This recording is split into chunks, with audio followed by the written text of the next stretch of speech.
and welcome to the Courage Made Simple podcast. I'm Margareta Kull, a mother of 3 courageous young women and a courageous leader trainer. For the past 20 years, I've helped hundreds of leaders from over 50 countries, from senior executives to aspiring change makers, find the courage to face challenges at work and at home. I know firsthand that leading isn't just about work.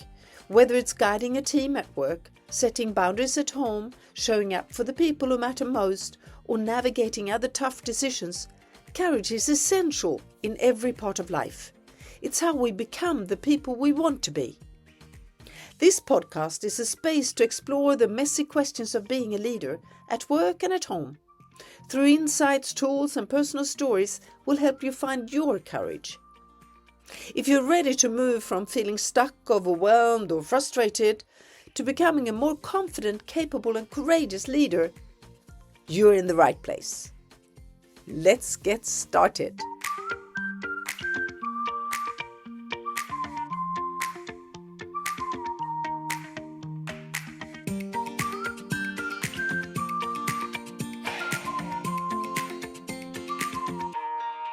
Bullying has many faces. It looks different in different situations, and it has consequences. Let me take the situation in the White House with Zelensky and Trump as an example. We're talking March 2025. We heard things like the following: "You're not in a good position. You don't have the cards right now. You should be thanking the president." And we also heard sarcasm. "He's all dressed up today," meaning you shouldn't be wearing what you're wearing. Bullying can look very different in different situations. So we need to be attentive, because it can also be very silent. It could be someone just looking away, even briefly. And it can also be someone suddenly starting to talk to someone else. A bully thinks he's powerful, that he's coming from, it's a sign of strength to bully. But it's a sign of fear. All human beings have needs to feel significant, competent, and liked. It doesn't matter where you were brought up on this planet. It doesn't matter the culture, the country, the family. We all have the needs to feel significant, competent, and liked. And what I'm referring to is 40 years of research by Dr. Will Schutz. The thing is, since it's so important to us and our survival to feel significant, competent, and liked, we also have fears connected to them. So we all fear feeling insignificant, incompetent, and not liked. What happens is that when we, in any situation, suddenly get in touch with those fears, our defenses kick in. Because defenses are only there to protect us from feeling those fears, because it's so uncomfortable. The defenses kick in, which is then fear-based behavior. They do whatever they can to bring us back to our comfort zone. And the comfort zone can look very different for different people. Because our comfort zones are built during our growth as a child, as a young person, and as a grown-up, of course, as a human being. What we tend to forget is that a behavior that we interpret as something really odd that someone else is doing can actually be a comfort zone to that person. A bully finds bullying to be a comfort zone. So when they suddenly, probably subconsciously, get in touch with those fears of feeling insignificant, incompetent, and or not liked, they turn to bullying very quickly. So what the rest of us can see is someone, for example, who attacks, talks over others, dismisses others' opinions, refuses to listen, controls the discussion, takes offense, wants to be right, raises their voice, teaches and preaches, becomes rigid, denies, accuses others, makes fun of others, hold grudges. And in all of that, that person could also manage to fit in, "I'm so special." To keep an eye out for that type of behavior in yourself is to catch you in the very moment you're starting to feel uncomfortable and start to be curious about your own fears. You know, you could go to yourself and you could say, how is my discomfort in this moment connected to my fear of feeling insignificant, for example? And then, because what you need to do is always start with a stop. All change of behavior starts with a stop. So you give yourself a moment for new thoughts. Because it's always easier to catch it in someone else, to see it, especially in front of a screen, you know. But the importance is, of course, that you catch yourself as well. In the White House on that day, we saw all those defenses play out.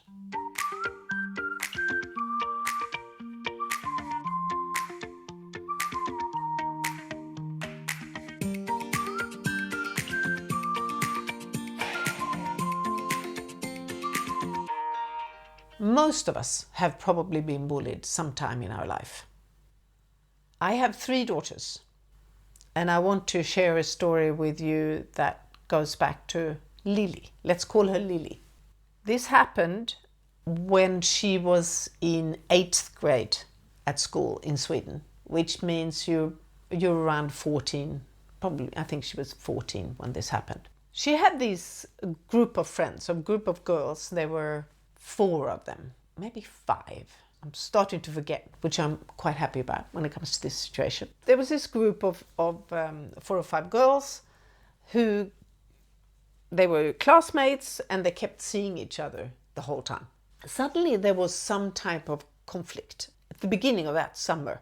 I don't remember what it was about. And they started to exclude her. She was not invited anymore, you know, in their chats or when they were going to meet or so forth. And she did her best to get in touch with them. She called them, they didn't pick up. She was communicating online and there was no answer. And they even, when she asked for explanations, they even told her that they didn't want to be with her. She was very well aware of the conflict they had had, and she wanted them to discuss the conflict, which they did. And I know she apologized for her part in the conflict. I don't know if they also did, I can't remember that bit. But the bullying continued. They continued to exclude her, and she was totally on her own. They went back to school, the exclusion continued, and she didn't have any other friends. My ex-husband and I contacted the school.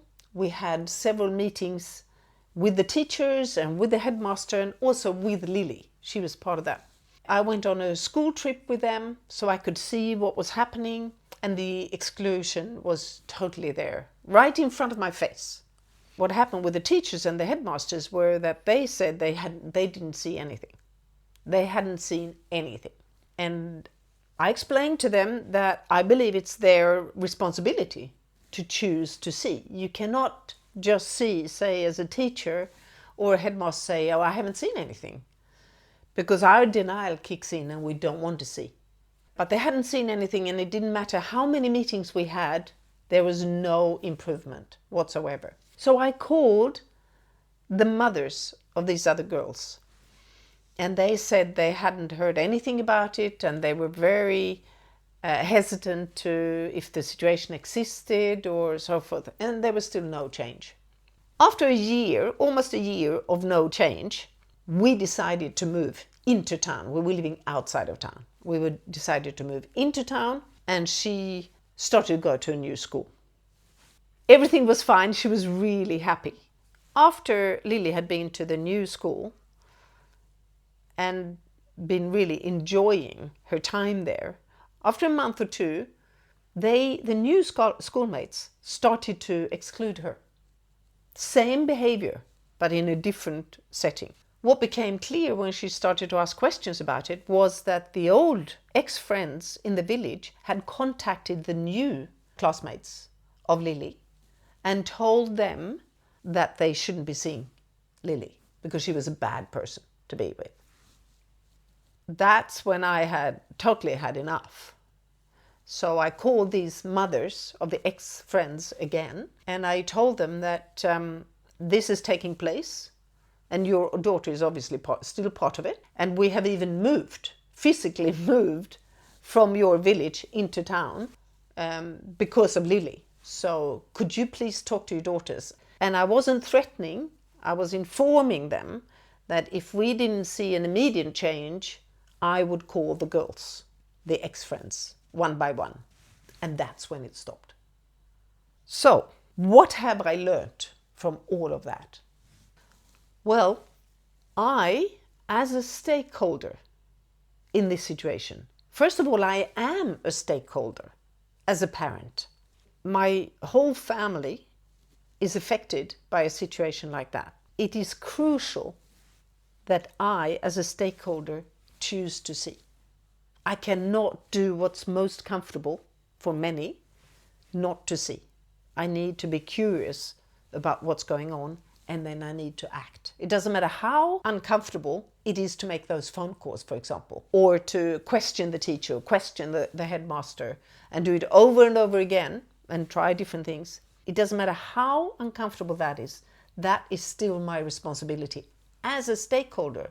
It doesn't have to be me as a parent. It could be I could be in a different situation. As a stakeholder, I need to choose to see and I need to choose to act.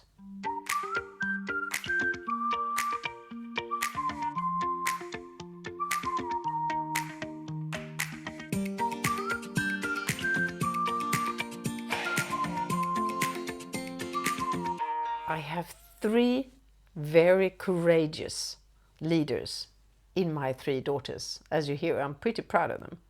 And Lily did something remarkable in this situation. What she did was, before we left the village, she asked for another. She had had several meetings with the other girls. I remember this, they were sitting outside of the school. I remember she told me afterwards.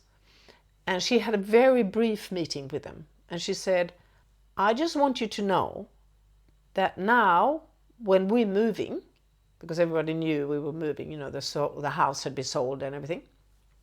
Now when we're moving next week, I just want you to know that my whole family is moving because of you. Don't ever tell yourself that it was a free choice or it was just because of me or so. No, we moved because of what you've done. And then she walked away. Oh, I get goosebumps thinking about that.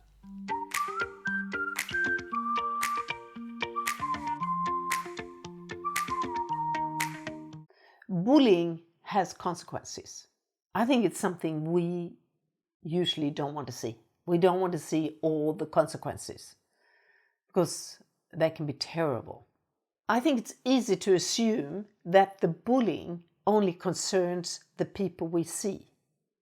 So, for example, you see Zelensky and Trump sitting in the White House. You see those 2 men and you think it affects them. You don't think about all the other stakeholders that are in the room, actually. And then, I mean, virtually in the room. It's the same thing at work or at school. You see a bully and you see someone being bullied and you think it's only about them, or it could happen in social media. So let's have a look at the stakeholders of a situation where we have bullying at work or at school. Let's look at school. So first of all, we have the bully. Then we have the child being bullied. We have all of their friends and non-friends and other children at school. We have parents, we have families, we have teachers, we have headmaster, we have the community. The effects of bullying on all those people can be tremendous. So what consequences could you see, maybe, if we let the bullying continue at school, which we unfortunately very often do? It's a mental health issue, maybe for all children at school, or especially for the bullied children. It's an interpretation that's done by the bullies that this is okay, so the bullying might spread. Other children might start bullying. It affects the focus at teaching, so because a lot of teachers need to pay special attention to the bullying instead of teaching.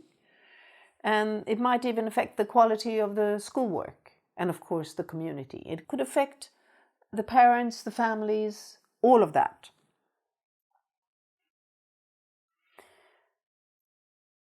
I've been in so many meetings and conversations and deep conversations with leaders, and on a regular basis, after a while, they come to bullying. So many people have been bullied that you might think haven't been bullied. And they're affected by it. They're still affected by it as senior managers in corporations. Some of them find themselves being very nice all the time. They find it hard to make difficult decisions because they need to be liked. They are so afraid of being excluded. I can see that others have turned into being cold, taking up a lot of space, interrupting other people, becoming critics. Just think about work. What's going on at work with a bullying situation? Who is invited to lunch? Who's not invited to lunch? Who do you choose to listen to? Who do you choose not to listen to? Who is allowed to interrupt or talk over other people? Who is not? In our trainings, I often come across people who say, "Oh, I don't exclude." And that is to me just a proof of denial. We all exclude others. Our task is to be curious about our own exclusion.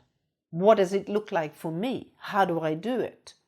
And how can I change that behavior? And it all, as I said earlier, it all starts with a stop. I need to stop and think, what's happening right now? How come I turned my head and started to listen to this person instead of this person? I have no fact behind this, but I'm thinking sometimes of the mass shootings and gun violence and especially at schools, of course. What has the shooter been through in usually his life as a younger person? In that school, in another part of society maybe. Exclusion is costly and has consequences for many. And also stakeholders that you don't think of normally, because they are children, maybe future generations of children. Bullying affects our organizations because it affects openness. And when we're talking about bullying, it can be a bad boss, just ignoring some, gaslighting some, being very critical. What happens is that we become very cautious when we're affected by it. So we reduce our openness. We start to reduce our sharing of ideas or feedback especially, and thoughts about how we could do things differently, or sharing about what we know and what we don't know. And of course, all of that affects the bottom line in the end. And it says a lot about employer branding and also about the quality of our work. And of course, if we're going to be able to have an organization that's at the forefront or not, that comes down to how do we treat each other in this organization. So what I want to say with all of that is that we need to dare to think about consequences and pay attention to what's happening and what's not happening in front of us.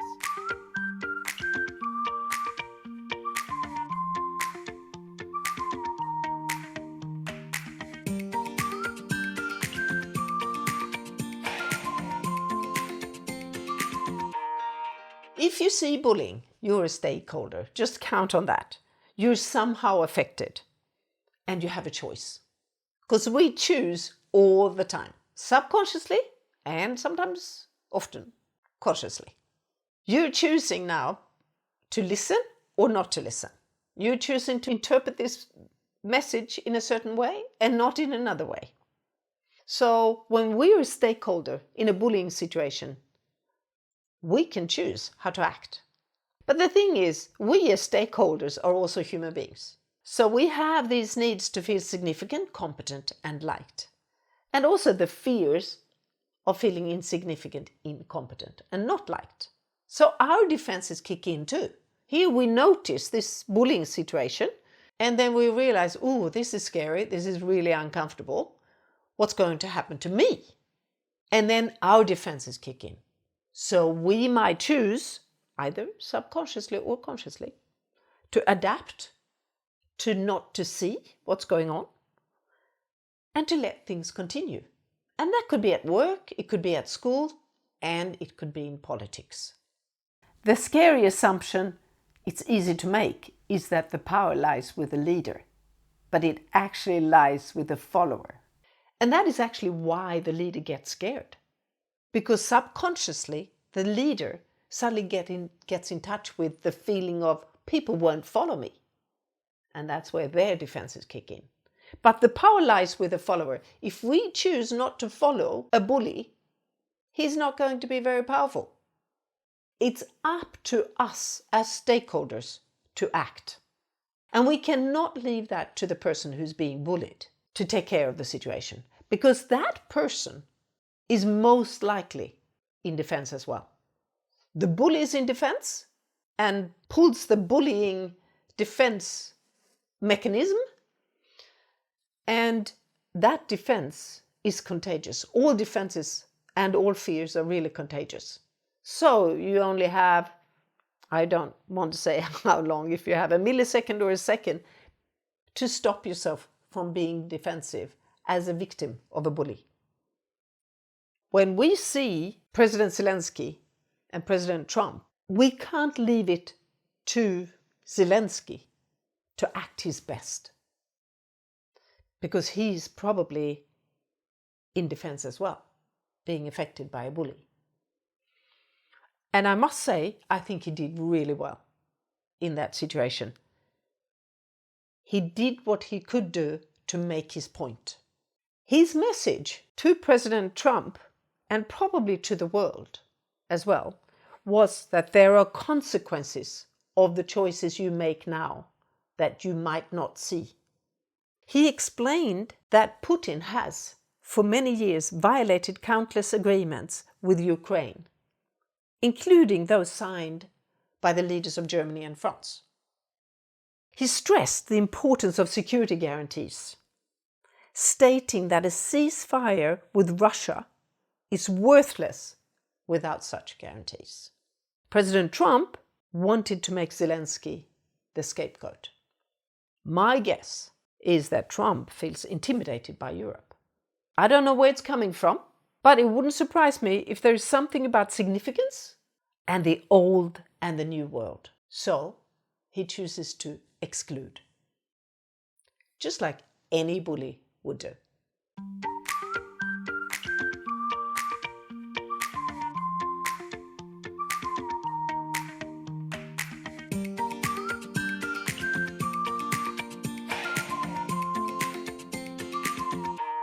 Let me summarize today's episode in 3 points.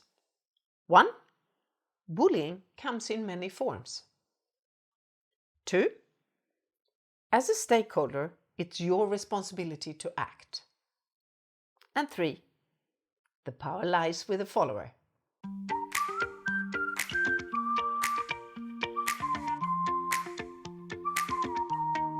If you enjoyed this episode, please share it with someone who might find it valuable. You can DM me on LinkedIn and Instagram at Margareta Kull, or visit our website at courageous-leader.com. I'd love to hear your thoughts and answer your questions in future episodes. That's it. Thank you for listening. Dare to make a difference.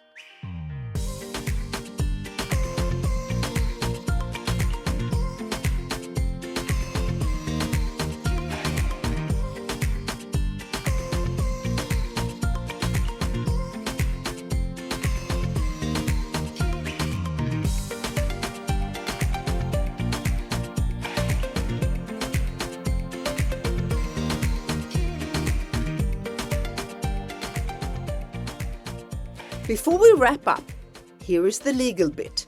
You know the fine print I need to mention. This podcast is presented solely for educational and entertainment purposes. I'm just your companion on this journey. I'm not a licensed therapist, and this podcast is not intended as a substitute for the advice of a physician, psychotherapist, or other qualified professionals.